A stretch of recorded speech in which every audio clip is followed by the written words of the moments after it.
And so guys, a lot of times that just holds us back entirely. This holds our company back because then there's some miscommunication. There's some things that are broken in the chain of communication that led up to that result, which was boom, we're supposed to close today. Now it gets pushed a week from now, 2 weeks from now. Worst case scenario, something just pops up out of nowhere. And a can of worms is what happens in these deals.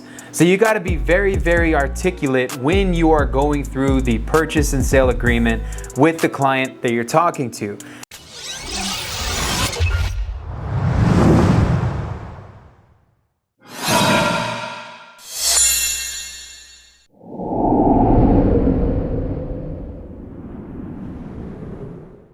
All right, team, today what we're going to talk about is how to close deals faster. If you're in the real estate business, then you understand how imperative things can get backed up, right? And this happens more times than I can even count, where it's like you know that you're about to close on the deal. You have absolutely everything that you need, or you think that you do, just to get totally shit on, like right at the finish line, because you needed somebody's social, you needed somebody's date of birth, or you needed somebody's driver's license, or maybe something wasn't signed correctly, or enough information wasn't gathered on the deal to be able to execute at the time frame that you were supposed to execute. And so guys, a lot of times that just holds us back entirely. This holds our company back because then there's some miscommunication. There's some things that are broken in the chain of communication that led up to that result, which was boom, we're supposed to close today. Now it gets pushed a week from now, 2 weeks from now. Worst case scenario, something just pops up out of nowhere. And a can of worms is what happens in these deals. So you got to be very, very articulate when you are going through the purchase and sale agreement with the client that you're talking to. That's just a given, guys. I'm telling y'all right now, I've had deals fall apart like right at the end, simply because I wasn't diligent enough at the beginning to be able to just say, this is all the information that I should have gathered, and I wasted my first appointment with the seller just focusing on the contract, and because of that, I wasn't able to get the executed documents that I needed to close on this transaction and to honor my agreement. Because when you sign something, guys, in this business, all you have is your word and your balls. I'll be honest with y'all, it's exactly what it's like, okay? So when you say that you're gonna close on someone's property, you don't just put it under contract and then try to shop it out to everybody just for it not to close, right? You never put a property under contract that you can't perform on, number one.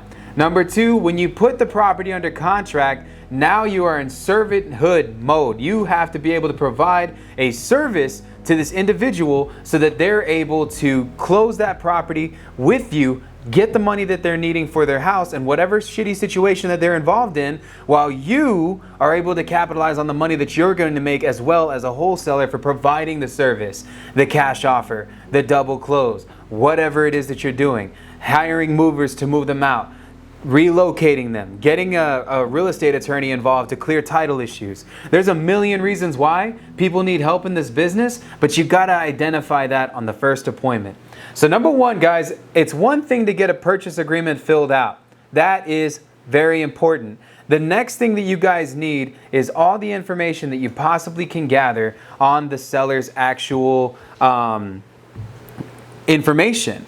So this is a statement of information that we get from our title company. Am I scrolling up? I can't tell if I'm scrolling up. Yes. This is a statement of information that we get from our title company. I'll go ahead, and if you guys are watching this, I'll hook you up with a copy of this. What this does, guys, the seller gives us permission to talk about a couple of things, okay? Let me go ahead and go over this agreement with y'all. First and foremost, you need to make sure that you're talking to the right party. You don't want to sign a contract with one single heir when you know that there's 5 heirs that are involved with the home, okay?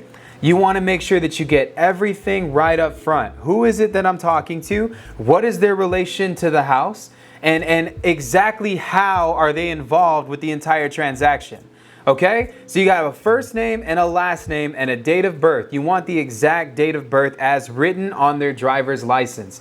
If they have their driver's license in front of them, this is only going to help you guys out even more, because you want to get all of that information as well, because people at title companies run credit reports. They want to know if this person has any debt attached to their name. They want to know if they have any type of liens that are associated with their name.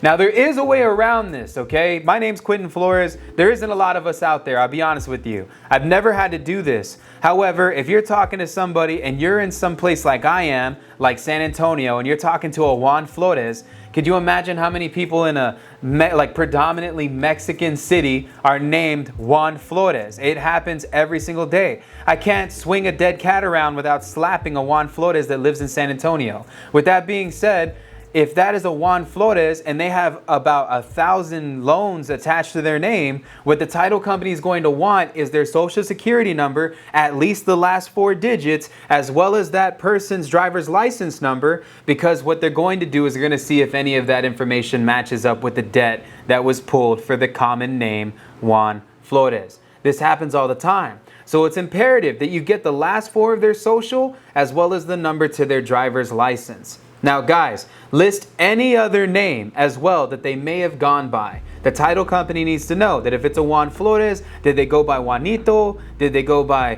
Pablo, Pedro, whatever? I'm Mexican, I can say these things, okay? If whatever it is that they went by as an alias was ever used to pull out a loan, rent an apartment, etc., all of those aliases need to be put into this agreement. Now guys, that is extremely imperative. The statement of information is gathering all the info that you need so that you can execute at the closing table. This is going to allow for the title company to do very, very easy due diligence. Because you're giving them all the information that they need on a silver platter, it's like, boom, they can expedite the crap out of the process and get everything going. The next question that you need to ask them is if they're currently married. Reason why, guys, I've had this happen more times than I can count. We get to the closing table and they ask the person at the closing table, are you married? And that person says yes. Guys, when you're married, literally what's yours is hers and what's hers is yours and vice versa. That means that you guys are one entity. Even if that person bought the property prior to getting married, that person will have to sign a general warranty deed along with their husband or wife to convey the ownership of that property. Best to know up front if the individual is married or not. That way, guys, like 1000%, you're not getting mixed up when you get to the closing table. Nothing crazy happens and everybody, all parties show up to sign off on this property.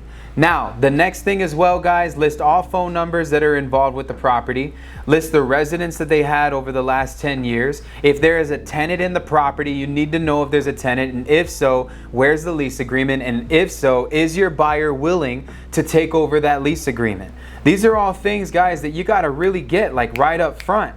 Was there ever work that was done to the property? If so, was it completed? If so, was there permits that were pulled and closed out?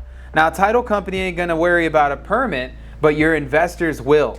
If there's open permits against your property because it needed plumbing, foundation issues, XYZ, whatever the case may be, these things can stop a buyer from buying your property. Best to know it now and up front and use that as a price anchor to drop the purchase price, so that way you guys are not stuck with this deal and you're not stuck being like not being able to move it. Remember, guys, all you have is your word and your balls. Okay, so when you put that shit on the table, even if you're a lady and you're watching this, when you put that shit on the table, right, guys, you have to make sure that if you just executed a contract, that you can perform on it. Too many wholesalers in this business making this game bad. They're giving the industry a bad name because they're not performing on contracts, and that, my friends, is illegal. You cannot sign an agreement with somebody and then not execute. You're literally seen as an investor. Don't just put deals under contract if you know that you can't move them.